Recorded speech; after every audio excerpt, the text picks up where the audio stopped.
A thinker, a man of courage and a reformer. Just some of the words used to describe Simon Crean. The former Labor leader died suddenly yesterday, aged 74, while travelling for business in Germany.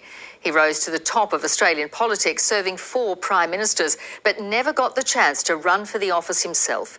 Political reporter Tom Lowry looks back at his life. 2 decades ago, the prospect of war in Iraq was dividing the country, and Labor leader Simon Crean was making the case for peace. This war is wrong. Australia should not be in it. He's already committed our troops to war without a mandate from the Australian people. Standing before a president, Simon Crean didn't back down.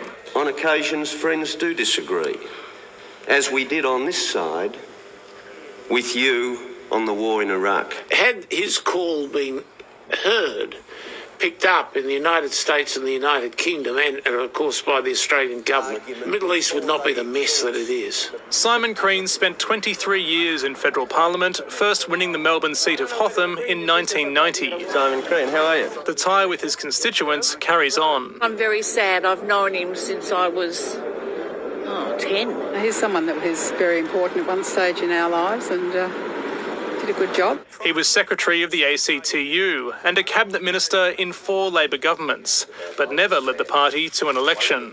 Don't put a revolving door on the entrance of the opposition leader's office. That door only leads to permanent opposition. Making way for Mark Latham in 2003. Well, I don't know anyone in the Labor Party who thinks it's a good idea now that we made Mark Latham leader.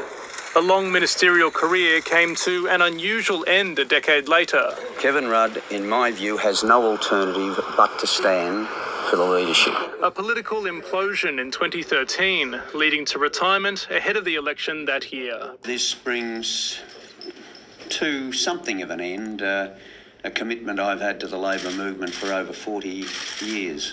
He kept working, building trade ties abroad, while also a passionate North Melbourne fan and a much-loved husband, father and grandfather. A giant of the Labor Party and Australian politics.